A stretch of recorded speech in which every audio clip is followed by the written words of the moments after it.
తెలంగాణలో అధికార కాంగ్రెస్ పార్టీలోకి బీఆర్ఎస్ ఎమ్మెల్యేల చేరికలు కొనసాగుతున్నాయి. తాజాగా శేరిలింగంపల్లి ఎమ్మెల్యే అరికెపూడి గాంధీ, పటాన్ చెరు ఎమ్మెల్యే మహిపాల్ రెడ్డి కాంగ్రెస్లో చేరిన సంగతి తెలిసిందే. దీంతో ఇప్పటివరకు 10 మంది బీఆర్ఎస్ ఎమ్మెల్యేలు కాంగ్రెస్ గూటిలోకి వచ్చారు. ఇంకా ఎంతమంది బీఆర్ఎస్ ఎమ్మెల్యేలు కాంగ్రెస్ కండువా కప్పుకుంటారని రాజకీయ వర్గాలు ఆసక్తిగా గమనిస్తున్నాయి. అయితే సనత్నగర్ ఎమ్మెల్యే తలసాని శ్రీనివాస్ యాదవ్ కూడా కాంగ్రెస్ పార్టీలో చేరడానికి ప్లాన్ వేశారట. కానీ ఆయన ప్రయత్నాలకు తెలంగాణ ముఖ్యమంత్రి రేవంత్ రెడ్డి నుంచే బ్రేకులు పడ్డాయని రాజకీయ వర్గాల్లో చర్చ జరుగుతోంది. వరుసగా బీఆర్ఎస్ ఎమ్మెల్యేలను కాంగ్రెస్లోకి ఆహ్వానిస్తున్న రేవంత్ రెడ్డి తలసాని శ్రీనివాస్ యాదవ్ను మాత్రం చేర్చుకోవడానికి ఆసక్తి చూపించలేదట. ఇందుకు కారణం గతంలో కూడా రేవంత్, తలసాని మధ్య సఖ్యత లేకపోవడమేనని చర్చ జరుగుతోంది. తలసాని శ్రీనివాస్ యాదవ్ ఎంతగా ప్రయత్నించినా గాంధీ భవన్ తలుపులు మాత్రం తెరుచుకోలేదు.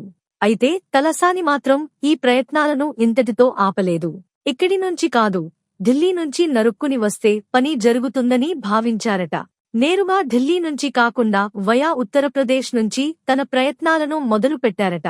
సమాజ్వాదీ పార్టీ అఖిలేష్ యాదవ్తో తలసాని శ్రీనివాస్ యాదవ్కు మంచి సంబంధాలు ఉన్నాయి. ఇందుకు కారణం గతంలో బీఆర్ఎస్ అధినేత కేసీఆర్ ప్రత్యామ్నాయ కూటమి ఏర్పాటు చేసేందుకు పలుమార్లు అఖిలేష్ యాదవ్తో భేటీ అయ్యారు.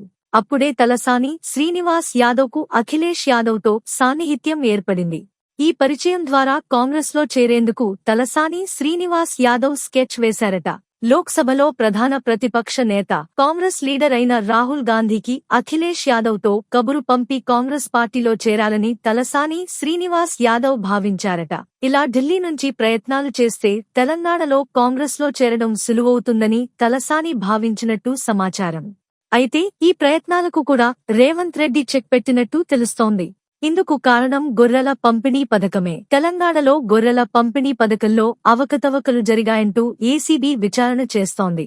ఏసీబీ అధికారులు పలువురిని అరెస్టు కూడా చేశారు. కేసీఆర్ ప్రభుత్వంలో తలసాని శ్రీనివాస్ యాదవ్ పశుసంవర్ధక శాఖ మంత్రిగా ఉన్నారు. గొర్రెల పంపిణీ స్కామ్లో తలసాని పాత్ర కూడా ఉందని, ఈ కేసులో ఆయన చుట్టూ ఉచ్చు బిగుస్తోందని వార్తలొచ్చాయి. ఈ కేసులో తలసాని అరెస్టు కూడా అవుతారని ప్రచారం కూడా జరిగింది.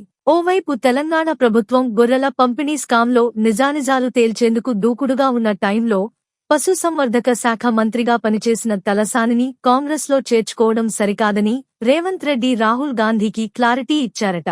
ఒకవేళ తలసానిని చేర్చుకుంటే గొర్రెల స్కామ్ కేసును ముందుకు తీసుకెళ్లలేమని రేవంత్ రెడ్డి రాహుల్ గాంధీకి వివరించారట.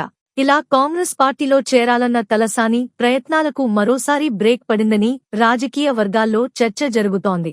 తలసాని కాంగ్రెస్లో చేరడం ద్వారా తన కొడుకు సాయి కిరణ్ రాజకీయ భవిష్యత్తుకు కూడా డోకా ఉన్నదని భావించారట. తెలంగాణ పార్లమెంట్ ఎన్నికల్లో తన కొడుకుకు బీఆర్ఎస్ నుంచి టికెట్ ఆశించినా కుదరలేదు. దీంతో కారు దిగి హస్తంతో జతకడితే తనకు, తన కొడుకుకు రాజకీయంగా కలిసొస్తుందని తలసాని అనుకున్నారు. అయితే రేవంత్ రెడ్డి నుంచి గ్రీన్ సిగ్నల్ రాలేదని కాంగ్రెస్ వర్గాలు చర్చించుకుంటున్నాయి.